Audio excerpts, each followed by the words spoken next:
umaga mula sa Pag-asa Weather Forecasting Center. Ito ng ating latest na update para sa bagyong binabantayan natin sa loob ng Philippine Area of Responsibility. Huling namataan yung sentro ni Bagyong Ramil kaninang alas 4 ng umaga sa layong 350 kilometers kanluran ng Sinait sa may Ilocos Sur. May taglay itong lakas ng hangin na malapit sa gitna na umaabot ng 65 km per hour, pagbukso na umaabot ng 80 km per hour. Yung movement nito ay northwestward sa bilis na 25 km per hour. At makikita natin dito sa ating latest satellite images itong mga kaulapan na kasalukuyang umiiral sa malaking bahagi ng Luzon. Dulot pa rin yan nung trough extension ng nasabing bagyo. So patuloy itong lalayo sa ating kalupaan, pero at least for today makakaranas pa rin tayo ng mga kalat-kalat na pag-ulan at thunderstorms sa malaking bahagi ng Luzon.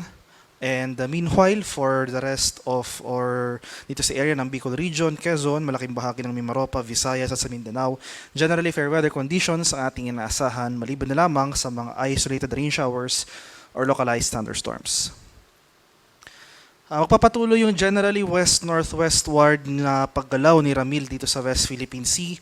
At kaninang 5:10 ng umaga ay tuloy na itong nakalabas ng ating Philippine Area of Responsibility. So magpapatuloy yung paggalaw generally west-northwestward ni Ramil sa mga susunod na oras at posible itong mag-re-intensify sa labas ng ating Philippine Area of Responsibility at posible nitong ma-reach ang severe tropical storm category na kung saan malayo na ito sa ating bansa at mababawasan na rin yung epekto sa ating kalupaan. So makikita natin dito sa ating track and intensity forecast itong area na shaded ng yellow. Ito yung mga lugar na kung saan posible pa rin tayong makaranas ng mga pagbukso ng hangin. So as of 5 AM today may nakataas pa rin tayong tropical cyclone wind signal number 1 sa ilang areas ng Luzon. Dito sa Ilocos Norte, Ilocos Sur, La Union, itong northern and western portions ng Pangasinan, Abra at sa western portion ng Benguet. Kaya sa mga lugar na ito, kahit napapalayo na nga itong si Bagyong Ramil, maghanda pa rin tayo sa mga posibleng pagbukso ng hangin over these areas. Sa mga lugar naman na hindi ko nabanggit na may tropical cyclone wind signal, posible pa rin yung mga strong to gale force gusts. So possible rin yung mga gusts of wind areas na walang wind signal sa Ilocos Region, Cordillera, Cagayan Valley, Central Luzon at Occidental Mindoro ngayong araw. At para naman sa ating storm surge warning, posibleng umabot or mayroon pa rin tayong minor risk ng storm surge dito sa kanlurang bahagi ng Luzon na posibleng umabot ng 1 to 2 meters within the next 24 hours dito sa area ng La Union, Pangasinan, Zambales at sa Bataan. So sa ating mga kababayan sa mga low-lying at exposed coastal communities sa mga lugar na ito, manatili pa rin po tayo sa higher ground dahil posible pa rin yung storm surge kahit papalayo na yung Bagyong Ramil. So yung storm surge, yung pagpasok o yung paghampas ng tubig dagat further inland, so manatili po tayo sa higher ground.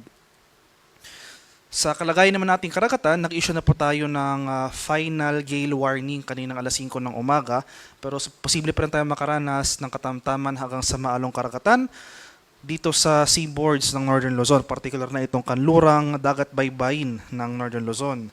So iba yung pag-ingat pa rin sa ating mga kababayan na maglalayag over these areas. At para naman sa magiging lagay ng ating panahon ngayong araw, so dahil sa epekto ni Tropical Storm Ramil, asan pa rin natin yung maulap na kalangitan at mga kalat-kalat na pag-ulan, pagkulog at pagkidlat dito sa area ng Ilocos Region, Cordillera Administrative Region, sa may Cagayan Valley, buong Central Luzon, dito sa Metro Manila, ilang area ng Calabarzon dito sa bahagi ng Cavite, Laguna, Batangas, Rizal, dito sa Mindoro provinces. So over these areas, maghanda pa rin tayo sa mga posibilidad ng flooding or landslides, lalong-lalo na kung tuloy-tuloy yung pag-ulan na ating mararanasan. So generally fair weather conditions ng ating inaasahan dito sa Quezon, Bicol Region at itong areas ng Mimaropa, particular dito sa Marinduque at Romblon area. Sa bahagi naman ng Palawan, Visayas at sa Mindanao, dahil rin kay Bagyong Ramil, makakaranas pa rin tayo ng mga kaulapan at mataas sa tsansa ng mga kalat-kalat na pag-ulan dito sa area ng Palawan. Pero over most of Visayas and most of Mindanao ay generally fair weather conditions sa ating inaasahan. Bagyong maulap hanggang sa maulap na papawirin. Pero yun nga po, dahil sa mga nakaraang araw ay significant na pag-ulan ang ating naitala over most of or some parts ng Visayas. Posible saturated pa rin yung mga lupa sa lugar na ito. Kaya kung magkaroon man tayo ng mga pag-ulan ngayong araw, kahit mahihina lamang, posible pa rin yung mga flooding or landslides. Kaya manatili pa rin po tayong handa at alerto. Para naman sa ating 4-day weather outlook or ito yung panahon na ating mararanasan sa mga susunod na araw, starting tomorrow, araw ng Martes, ay mababawasan na yung mga kaulapan na associated kay Bagyong Ramil. Pero posible pa rin magpatuloy yung mga kaulapan na ito dito sa area ng Palawan.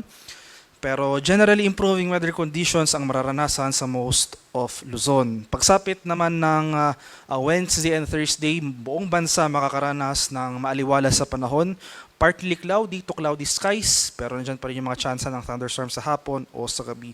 Pagsapit naman ng Biyernes, makakaranas tayo ng maulap na kalangitan at mga kalat-kalat na thunderstorms dito sa area ng Caraga, Davao Region at Soxaragen. So itong eastern and southern sections ng Mindanao, posible tayong makaranas ng mga sustained na kaulapan at pag-ulan. Dulot yan ng easterlies o yung mainit na hangin galing sa Karakatang Pasipiko. So sa mga susunod na araw, itong easterlies o yung hangin na nanggagaling sa Pacific Ocean ang dominanteng weather system na iiral sa ating bansa.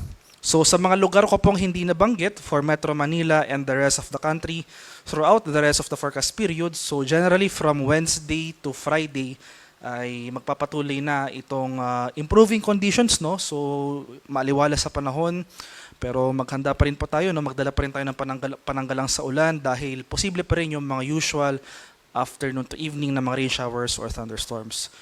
At sa kasalukuyan, wala pa naman tayong binabantayang cloud clusters or anumang low pressure area sa loob at labas ng ating Philippine Area of Responsibility, kaya maliit pa rin yung chance ang magkaroon tayo ng bagyo within the next 3 to 5 days.